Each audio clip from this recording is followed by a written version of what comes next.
Hi guys, welcome back to my channel. So guys, আবার আর একটা blog নিয়ে এসেছি এই সন্ধ্যাবেলা। আমাদের সন্ধ্যাবেলার দিকটাই টাইম হয় আর কি নতুন নতুন ব্লগের জন্য আর কি বেছে নিই। তো এখন দেখতেই পাচ্ছ রেডি হয়েছি। আমি একটা ওয়ান পিস পরেছি আর আজও ম্যাচিং করে আমার দেখে দেখে পরেছে জামা। তো আমরা একটুখানি বেরাচ্ছি। তো চলো কি কি করি না করি আজকেও তোমাদের সাথে শেয়ার করবো। আগের ব্লগটা নিশ্চয়ই তোমরা দেখেছো, যারা দেখোনি তারা অবশ্যই আমার চ্যানেলে গিয়ে দেখে নিও, দেখতে থাকো। তোমাদের তো বলেইছিলাম যে আমরা প্রথমে মন্দিরে যাব, তাই প্রথমে মন্দিরেই চলে এসেছিলাম। ঠাকুরকে প্রণাম টোনাম করে বেরিয়ে গিয়েছিলাম সোজা বিশালে নিতে, কারণ আমাদের কিছু জিনিসপত্র এখান থেকে বেসিক্যালি গ্রোসারি জিনিসপত্রই কিনবো।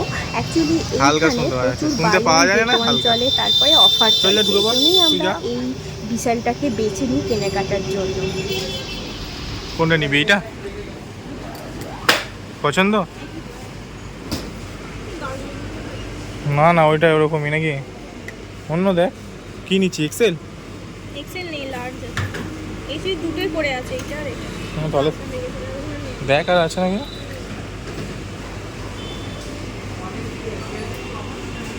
এটা হবে তো এক্সেল বলি দাদা, এগুলো এক্সেল নেই, এগুলো কি করবে? অতটা ভালো না।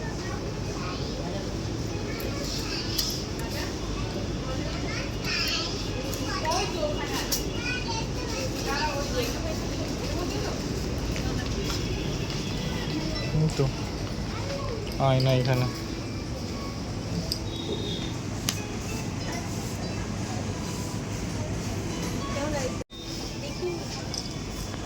নিয়ে নে একটা।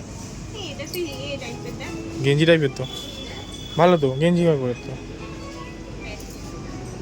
আরে অন্য সময় নিয়ে নে।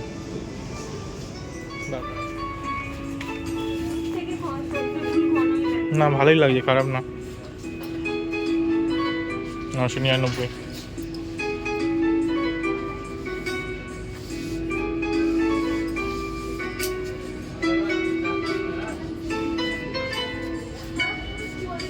ভালো লাগে বল, তাই না? ও আমাকে কিছু কিনে দিচ্ছে না, বলছে যে ওপরে চল, আমার জায়গায় চল, আমার সেকশনে গিয়ে ও কিনবে, আমাকে কিনবে। ওখান থেকে কিনবি? আমি তো টি শার্ট সেকশন থেকে কিনে টি শার্ট কিনবি। কেন ফার্স্ট টাইম করে উঠেছি। আরে বল, এটা নিবি? নালে এটা নিবি? সব থেকে এক পিস করে দিয়েছে। এটার একটা, এটার একটা, এটার একটা, এটার একটা। বল, কত নাটক করে নিবি যদি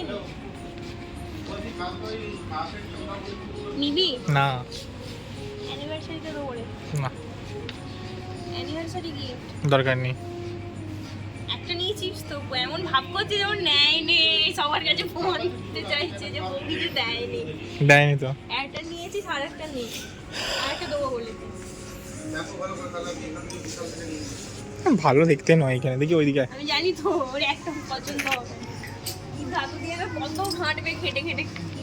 এত কিছু দেখার পরেও অর্ঘ্যর কিছুই পছন্দ হচ্ছিল না। আমার তো তবুও একটু আধটু পছন্দ হচ্ছিল আর কি, বাট আমি কিছু সেরকম কিনি না, কারণ আমি অনলাইন শপিং প্রচুর করে নিয়েছি। সেই জন্য ভাবলাম যে এখানে আর শপিং করব না, থাক বরঞ্চ। অর্ঘ্য দুই একটা প্যান্ট কিনলো। তো তারপরে আমরা চলে গিয়েছিলাম গ্রোসারি জিনিসপত্র কিনতে আর কি। তো কিছু জিনিসপত্র এখান থেকে নিয়েছিলাম, দারুণ দারুণ অফার ছিল, তো তোমরা দেখতে থাকো।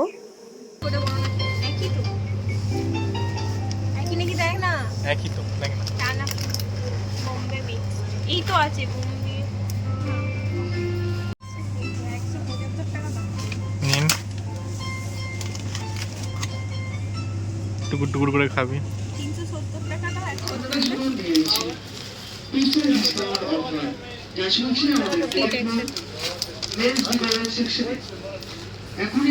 কি এটা?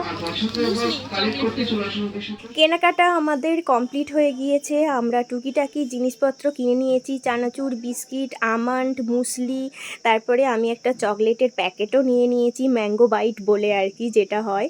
আর এই ট্রলি ব্যাগ আমাদের একটা নিতে হবে, সেই জন্য দেখছিলাম আর কি, কিন্তু এখান থেকে নিই না। তারপরে চলে গিয়েছিলাম বিল টিল মিটিয়ে ফুচকা খেতে। অনেক দিন পরে ফুচকা খাবো, একটা এক্সাইটেড ব্যাপারও রয়েছে। তো আমরা জল ফুচকা মেনলি খেতে গিয়েছিলাম অনেক দিন পরে, যেহেতু খাবো। জল ফুচকা এই যা হবে জল ফুচকা।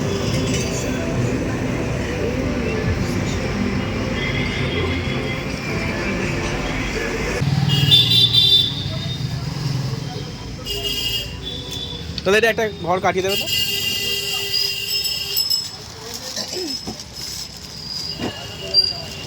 হ্যাঁ এই দুটো ব্যাটারি চেঞ্জ হবে। হ্যাঁ এটা শুধু কাটিয়ে দেবে একটা। একদিন বন্ধ ছিল কেন? প্রায় সময় আসছি দেখছি বন্ধ।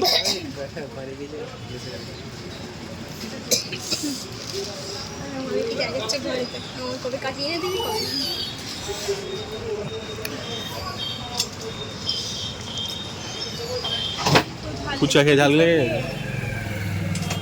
লাস্টের দিকে গুলোতে মেখে দিল আর ঝাল করে দিল। যাচ্ছি আমাদের বাজার দিয়ে, আরামবাগ বাজার। এখন 1:30 পৌনে 9টা বাজছে, সমস্ত দোকান প্রায় বন্ধ হয়ে গেছে। এখানে 9টা বাজলেই দোকান বন্ধ হয়ে যায়।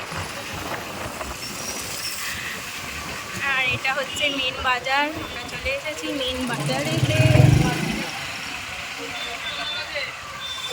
মেন বাজার এখনো রয়েছে, দেখতেই পাচ্ছ। এখানে একটা গরু আছে, গরু ঘোরাঘুরি করে আমাদের বাজারে, সরি বাজারই করে নিশ্চয়ই, ইন্ডিয়ার বাজার এটা কি বলে। না। তো অর্ঘ্য বললো এখান থেকে ও আইসক্রিম খাবে না, ও স্টিং খাবে, সেই জন্য ও নিয়েছিল ব্লু স্টিং। আসলে ফুচকা খেয়ে আমাদের প্রচণ্ড ঝাল লেগে গিয়েছিল, সেই জন্যই আর কি আমরা একটু ঠান্ডা ঠান্ডা কিছু খেতে চেয়েছিলাম। অর্ঘ্য তো পছন্দ করলো স্টিং খেতে, আর আমি তো ওরিও ফ্লেভারের এই আইসক্রিমটা খেতে পছন্দ করি। আমার এত ভালো লাগে যে কি বলবো, আমি সবসময় এটা খাই আর কি। তো দুজনে মিলে আমরা এখানে দাঁড়িয়ে দাঁড়িয়ে খেয়ে নিলাম। চলো আজকের মতন ব্লগটা এখানেই এন্ড করে দিচ্ছি, বাই।